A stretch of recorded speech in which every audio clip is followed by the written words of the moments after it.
Hey everyone, so guys कैसे हैं आप सभी। ऐसा है आप सभी अच्छे होंगे, मस्त होंगे, स्वस्थ होंगे और जोर शोर से आप सबकी पढ़ाई चल रही होगी। सो गाइस हमने संस्कृत में आयुर्वेद इतिहास टॉपिक को स्टार्ट कर दिया था और लास्ट लेक्चर में हमने डिटेल में ओरिजिन ऑफ आयुर्वेद यानी कि आयुर्वेद अवतरण को पढ़ा था। नाउ आज के इस लेक्चर में हम जो टॉपिक स्टार्ट करने जा रहे हैं वो है structure, specialities and time period of Ayurveda संहिता। यानी कि आज के इस लेक्चर में हम डिटेल में अलग अलग संहिता जैसे कि बात करते हैं चरक संहिता, सुश्रुत संहिता, अष्टांग हृदय, अष्टांग संग्रह, भेल संहिता, हारित संहिता, काश्यप संहिता, तो इन सारी संहिताओं को डिटेल में डिस्कस करेंगे। क्या डिस्कस करेंगे? तो हम इनके स्ट्रक्चर को देखेंगे, इनकी स्पेशलिटीज को देखेंगे और टाइम पीरियड को पढ़ेंगे। ठीक है, तो इस तरह से आज के इस टॉपिक को हम कवर करेंगे। मोस्ट इंपॉर्टेंट टॉपिक है।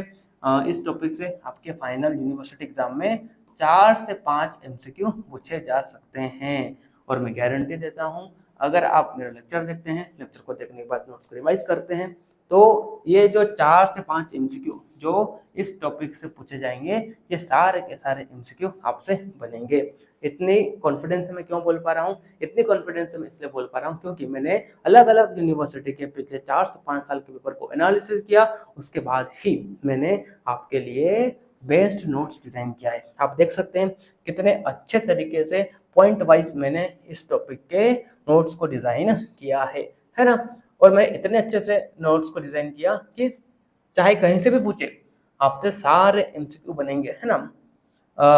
4 से 5 साल के पेपर को एनालिसिस किया मैंने, किस टॉपिक से कैसे क्वेश्चन पूछे जा रहे हैं, फिर उसके बाद मैंने उन सारे पॉइंट्स को यहाँ पे लिख दिया एक ही जगह पे। ठीक है, तो आपको क्या करना है, बस लेक्चर को देखना है, लेक्चर को देखने के बाद आपको नोट्स को रिवाइज करना है। ठीक है, चलिए तो अब टाइम को ज्यादा वेस्ट नहीं करते हुए आज का हमारा जो टॉपिक है इसे हम स्टार्ट करते हैं। तो बच्चों जैसे कि आप सभी जानते हैं आयुर्वेद के 3 बड़े ग्रंथ हैं। कौन कौन से? चरक संहिता, सुश्रुत संहिता और अष्टांग हृदय या अष्टांग संग्रह।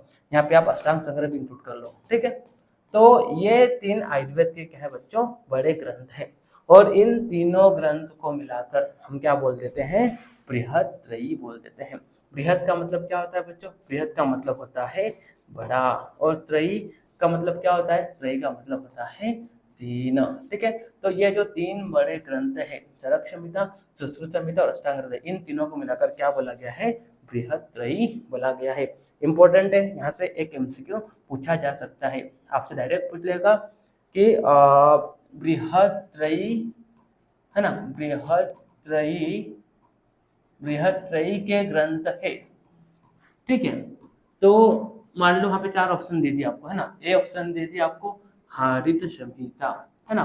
दूसरा ऑप्शन आपको दे दिया भेल संहिता, है ना। तीसरा ऑप्शन आपको दे दिया मान लो काश्यप संहिता। ठीक है, और चौथा ऑप्शन आपको दे दिया मान लो अष्टांग हृदय। ठीक है, तो अष्टांग हृदय को आपको टिक लगाना है।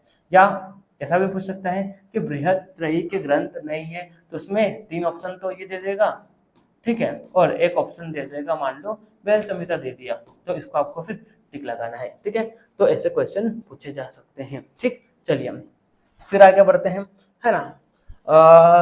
तो आज के इस लेक्चर में हम इन बृहत्त्रयी यानी कि इन 3 ग्रंथों को ही पढ़ेंगे, जिसमें से पहला ग्रंथ जो कि चरक संहिता, इसको हम स्टार्ट करने जा रहे हैं। ठीक है, तो सबसे पहले यहाँ पे चरक संहिता ग्रंथ का सामान्य परिचय दिया गया है ना। तो देखिए आप सभी जानते हैं चरक संहिता के उपदेष्टा कौन है या चरक संहिता का उपदेश किसने दिया था? तो आप सभी जानते हैं पुनर्वसु आत्रेय ने चरक संहिता का उपदेश दिया। ठीक है, फिर उसके बाद पुनर्वसु आत्रेय ने आयुर्वेद का ज्ञान किसे दिया? अपने 6 शिष्यों को दिया। ठीक है, और इन 6 शिष्यों में एक शिष्य कौन थे? अग्निवेश। ये सभी शिष्यों से अधिक बुद्धिमान थे, क्योंकि ये सबसे अधिक बुद्धिमान थे। तो जब इन्होंने पुनर्वसु आत्रेय से आयुर्वेद का ज्ञान लिया तो आयुर्वेद का ज्ञान लेकर अग्निवेश ने अपने खुद के ग्रंथ की रचना की, जिसका नाम क्या था बच्चों? जिसका नाम था अग्निवेश तंत्र। अग्निवेश तंत्र, ठीक है। और इसी तरह इन्होंने अपने ग्रंथ की रचना करते हुए ये क्या कहलाए बच्चों? तंत्रकर्ता यानी कि राइटर कहलाए। ठीक है, फिर उसके बाद महर्षि चरक आए और महर्षि चरक ने ये जो अग्निवेश तंत्र है जो कि अग्निवेश के द्वारा रचा गया था, इसमें क्या किया बच्चों? संशोधन किया। इसमें क्या किया, संशोधन किया। संशोधन का मतलब क्या होता है, एडिटिंग किया, जहां पर भी त्रुटियां थी उन त्रुटियों को सही किया, ठीक है। और महर्षि चरक ने अग्निवेश तंत्र ग्रंथ को इतने अच्छे से एडिट किया, इतने अच्छे से संशोधन किया कि ये जो अग्निवेश तंत्र ग्रंथ है इसका नाम ये न रह के चरक संहिता पड़ गया। क्यों? क्योंकि महर्षि चरक ने इतने अच्छे से उस पर संशोधन किया कि लोगों को काफी ज्यादा पसंद आया, तो लोगों ने अग्निवेश तंत्र को ही फिर चरक संहिता बोलना स्टार्ट कर दिया। तो इस तरह से महर्षि चरक क्या कहलाए बच्चों, प्रतिसंस्कर्ता या रिडक्टर कहलाए, ठीक है। फिर उसके बाद दृढ़बल आए, है ना। दृढ़बल आए, दृढ़बल ने क्या किया बच्चों, दृढ़बल ने इस चरक संहिता ग्रंथ में 41 अध्यायों को जोड़ा, है ना। 41 अध्याय में 41 अध्याय में से 17 अध्याय किसके थे बच्चों, चिकित्सा स्थान के थे, ठीक है। 12 अध्याय किसके थे, कल्प स्थान के थे, और 12 अध्याय किसके थे, सिद्धि स्थान के थे, ठीक है। तो इस तरह से इन्होंने 41 अध्यायों को जोड़ा किसमें, चरक संहिता ग्रंथ में। और इन 41 अध्यायों को जोड़ते हुए दृढ़बल क्या कहलाए बच्चों, संपूरक कहलाए। संपूरक यानी कि कंप्लीशन ऑफ चरक संहिता। संपूरक का मतलब क्या होता है, कंप्लीशन ऑफ चरक संहिता। तो कौन कहलाए, वो दृढ़बल कहलाए, है ना।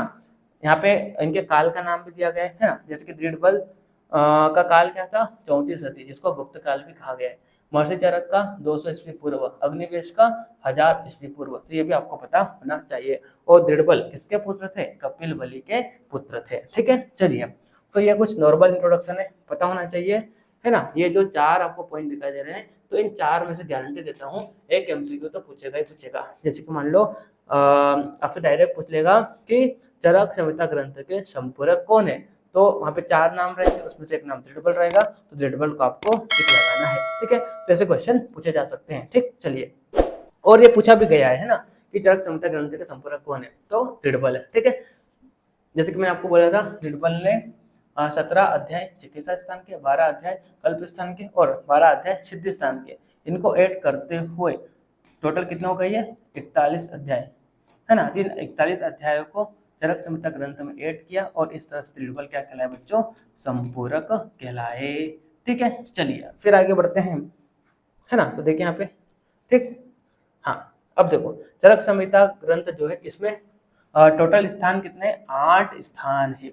अब ये स्थान क्या होता है, स्थान क्या होता है, तो देखिए बच्चों क्या किया, ये जो चरक संहिता का पूरा ग्रंथ है, तो इस पूरे ग्रंथ को 8 खंडों में डिवाइड किया, है ना। 8 खंड बोल दो या 8 भाग बोल दो, ठीक है। तो कितने में, 8 भागों में डिवाइड किया, ठीक है। जहां पर एक भाग को क्या नाम दे दिया बच्चों, स्थान। तो इस तरह से कुल स्थान कितने हो गए, 8 स्थान हो गए, जिसमें से पहला स्थान क्या है, सूत्र स्थान, जिसमें 30 अध्याय है। दूसरा निदान स्थान, जिसमें 8 अध्याय है। तीसरा विमान स्थान, जिसमें 8 अध्याय है। साइड स्थान 8 अध्याय। इंद्रिय स्थान, है ना, इंद्रिय स्थान की बात करते हैं, इसमें 12 अध्याय आएंगे यार, यहाँ पे गलत कर दिया, ठीक है ना। चिकित्सा स्थान में 30 अध्याय, कल्प में 12 अध्याय, सिद्ध स्थान में 12 अध्याय। तो इस तरह से टोटल कितने हो जाते हैं बच्चों, 120 अध्याय हो जाते हैं, ठीक है। तो इस तरह से चरक संहिता ग्रंथ में 8 स्थान है, और इन 8 स्थानों में 120 अध्याय है, ठीक है। और इन 120 अध्याय में 9295 क्या है बच्चों, सूत्र है। ये एमसीक्यू है, पूछेगा, ठीक है। और कुल श्लोक कितने हैं, 12,000 श्लोक है, ठीक। चलिए, अब चरक संहिता पर संस्कृत लैंग्वेज में कई सारी टीकाएं लिखी गई थी। लगभग कितने लिखी गई थी, तो लगभग 45 से 50 संस्कृत लैंग्वेज में चरक संहिता ग्रंथ पर टीकाएं लिखी गई है। तो यहाँ पर कुछ टीकाएं बताई गई है जो कि काफी ज्यादा प्रचलित हुई, है ना। और इनमें भी सबसे ज्यादा चरक संहिता ग्रंथ पर जो टीका प्रचलित हुई वो किसकी थी, चक्रपाणि दत्त की, जिसका नाम क्या था, आयुर्वेद दीपिका। बच्चों ये एमसीक्यू है ना, ये एमसीक्यू है, इसको आप याद कर लो, है ना। डायरेक्ट आपसे पूछ लेगा चक्रपाणि दत्त की टीका कौन सी है, तो आयुर्वेद दीपिका। ये ऐसा बोल देगा कि आयुर्वेद दीपिका के टीकाकार कौन है, तो चक्रपाणि, ठीक है। इसके अलावा आप देखिए और भी टीकाकार है, जैसे कि बात करते हैं भट्टार, हरिश्चंद्र, 6ठी सदी में इन्होंने चरक न्यास जो कि प्रथम टीका है इसका रचना किया। ठीक है, और फिर उसके बाद स्वामी कुमार 7वीं सदी में चरक पंजिका। फिर जज्जट ने निरंतर पद व्याख्या की रचना की, कब? 9वीं सदी में। ठीक है, फिर परिहार वर्तिका नामक टीका की रचना आषाढ़ वर्मा ने की, कब? 9वीं सदी में। नरदत्त ने 10वीं सदी में बृहद तंत्र प्रदीप की। ठीक है, 11वीं सदी में गयदास ने चरक चंद्रिका, 16वीं सदी में शिवदास सेन ने चरक तत्व प्रदीपिका, 19वीं सदी में गंगाधर राय की जल्पकत्रु। ठीक है, उसके बाद 20वीं सदी में योगेंद्र नाथ सेन की चरक उपस्कार। ठीक है, उसके बाद 20वीं सदी में ज्योतिष चंद्र सरस्वती की चरक प्रदीपिका। ठीक है, तो इन टीकाओं में से आपको कौन से टीका मस्ट याद करना है? तो आयुर्वेद दीपिका जिसकी रचना चक्रपाणि ने की। ठीक है, उसके बाद आपको ये जल्प कल्पत्रु ये भी आपको पता होना चाहिए, गंगाधर राय की। ठीक है, उसके बाद ये योगेंद्र नाथ सेन की चरक उपस्कार, ये भी आपको याद होना चाहिए। ठीक है, तो ज्यादा नहीं है, आप पूरे याद कर लो। ठीक है, कहीं से भी पूछा जा सकता है। ठीक, लेकिन जो भी मोस्ट इंपोर्टेंट है वो मैंने अपने पे बता दिया। ठीक, चलिए फिर आगे बढ़ते हैं। कुछ हिंदी टीकाएं भी थी, जिसकी बात करते हैं ब्रह्मानंद त्रिपाठी के द्वारा रचित चरक चंद्रिका नामक टीका, रविदत्त त्रिपाठी के द्वारा रचित वैद्य मनोरमा टीका, और काशीनाथ पांडे एवं गोरखनाथ चतुर्वेदी के द्वारा रची हुई विद्योतनी टीका। ठीक है, चलिए अब कुछ इंपॉर्टेंट पॉइंट यहाँ पे बताए गए हैं चरक संहिता के ग्रंथ को लेकर, है ना। तो सबसे पहले यहाँ पे आचार्य चरक के बारे में कुछ बताया। तो आचार्य चरक का वास्तविक नाम क्या था बच्चों? कपिस्थल चरक था। ठीक है, किसके पुत्र थे? विशुद्ध के, है ना। किसके शिष्य थे? वैशंपायन के। अवतार किसका माना गया है? शेषनाग का। एमसीक्यू है, यहाँ से क्वेश्चन पूछेगा कि शेषनाग का अवतार किसे बताया? तो चरक को। ठीक है, किसके राजवैद्य थे वो? तो कनिष्क राजा के। और कहाँ के रहने वाले थे? तो इरावती एवं चंद्रभागा नदियों के बीच स्थित ग्राम जिसका नाम क्या है? कपिस्थल, वहां के रहने वाले थे। और कौन से प्रांत के? तो पंचनंद प्रांत के। ठीक, चलिए हाँ, अब देखो वो हमने देखा था कि चरक संहिता ग्रंथ में टोटल 8 स्थान है। ठीक है, और इन 8 स्थानों में पहला स्थान जो कि क्या है बच्चों? सूत्र स्थान। इसमें टोटल कितने अध्याय है? 30 अध्याय है। तो इन सूत्र स्थान के 30 अध्यायों को 7 चतुष्क, है ना, 7 चतुष्क और 2 संग्रह अध्याय में बांटा, है ना। और हर एक चतुष्क में टोटल कितने अध्याय है? 4 अध्याय है। तो इस तरह से सूत्र स्थान के 30 में से शुरुआत के जो 28 है इसको 7 चतुष्क में बांट दिया, बाकी के जो 2 अध्याय है इनको संग्रह अध्याय में रखा। ठीक है, तो वो 7 चतुष्क कौन कौन से? तो पहला है औसत चतुष्क, इसमें शुरुआत के 4 अध्यायों को रखा। उसके बाद स्वास्थ्य चतुष्क अगले 4 को रखा, है ना। निर्देश चतुष्क में फिर अगले 4 को रखा, कल्पना चतुष्क में अगले 4 को, रोग चतुष्क में अगले 4 को। ठीक है, उसके बाद योजना चतुष्क में अगले 4 को, और उसके बाद अन्नपान चतुष्क में अगले 4 को। तो इस तरह से 7 चतुष्कों में 28 अध्यायों को रखा, और बाकी के 2 अध्याय जो इसको संग्रह अध्याय में रखा। ठीक है, चलिए फिर आगे बढ़ते हैं। हाँ, अब नाउ बृहत्त्रयी की दूसरी संहिता जो कि क्या है? सुश्रुत संहिता। ठीक है, इनके उपदेष्टा कौन है? भगवान धन्वंतरी, है ना। काल क्या है? 2350 ईस्वी पूर्व, है ना। राइटर कौन है? तो वृद्ध सुश्रुत, और इनके नाम से फिर सुश्रुत संहिता नामक ग्रंथ का नाम पड़ गया। ठीक है, काल क्या था? 1000 से 1500 ईस्वी पूर्व, है ना। फिर प्रतिसंस्कर्ता कौन है? नागार्जुन, है ना। उसके बाद पाठ शुद्धिकर्ता कौन है? चंद्रट। ठीक है, तो ये आपको पता होना चाहिए, इंपॉर्टेंट है। ठीक, कुल स्थान कितने हैं? 5 स्थान है ना। कौन कौन से? तो पहला है सूत्र स्थान जिसमें 46 अध्याय है, देन निदान स्थान जिसमें 16 अध्याय है, देन सागिर स्थान जिसमें 10 अध्याय है, चिकित्सा स्थान 40, कल्प स्थान में 8। इस तरह से कुल अध्याय कितने बच्चों? 120 अध्याय है ना। कुल सूत्र कितने हैं इन 120 अध्याय में? तो 8300 सूत्र है ना। आगे यहाँ पे एक पॉइंट दिया है, नागार्जुन ने सुश्रुत संहिता में उत्तर तंत्र की रचना की। ठीक है, तो ये तो थे, इसके बाद से नागार्जुन ने सुश्रुत संहिता में उत्तर तंत्र की रचना की जिसमें टोटल 66 अध्याय थे। तो इस तरह से फिर सुश्रुत संहिता में टोटल अध्याय कितने हो गए? तो 120 तो वो, और फिर 66 ये, तो 186 अध्याय हो जाते हैं। ठीक है, चलिए उसके बाद प्रमुख टीकाएं, है ना, संस्कृत लैंग्वेज की कौन कौन सी है?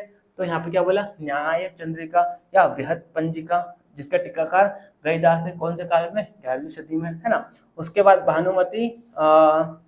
भानुमति, हाँ, और एक एक चीज ये भी याद रखो, गईदास ने जो न्याय चंद्रिका नामक टीका की रचना की थी, तो ये किस पर आधारित है, निदान स्थान पर, ठीक है। चलिए, उसके बाद भानुमति या तात्पर्य टीका, कौन है इसका टीकाकार, चक्रपाणी है, 11वीं सदी में, ठीक है। सूत्र स्थान पर उन्होंने इस टीका को लिखा था। फिर निबंध संग्रह, इसके टीकाकार कौन है, दलहन, कौन सी सदी में, 12वीं सदी में। और ये वाला जो निबंध संग्रह है, जो कि दलहन के द्वारा रचा गया था, ये काफी ज्यादा प्रचलित हुआ, ठीक है।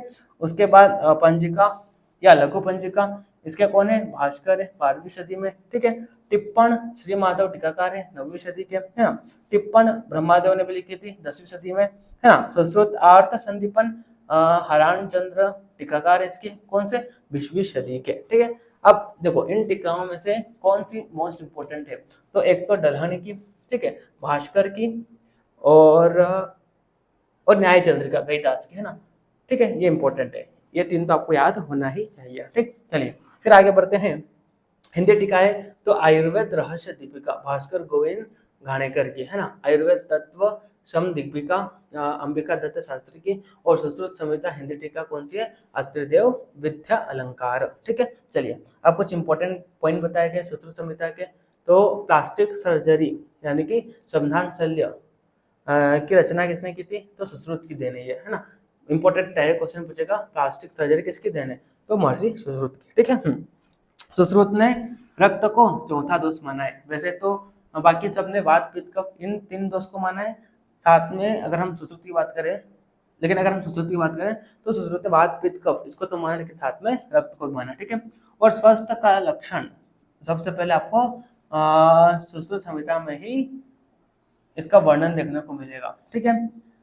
सुश्रुत को विश्वामित्र का पुत्र माना गया है, और पित्त प्रकार का सर्वप्रथम आपको वर्णन इसमें देखने को मिलेगा, और स्वच्छेदन यानी कि पोस्टमार्टम का भी सबसे पहले इसमें आपको वर्णन देखने को मिलेगा, और सुश्रुत को फादर ऑफ सर्जरी के नाम से भी जाना जाता है ना। यह स्वस्थ का लक्षण आप सभी जानते हैं क्या है, सम दोष सम अग्निश्च सम धातु मलक्रिय प्रसन्न आत्म इंद्रिय मन स्वस्थ इति अभ्यते, ठीक है।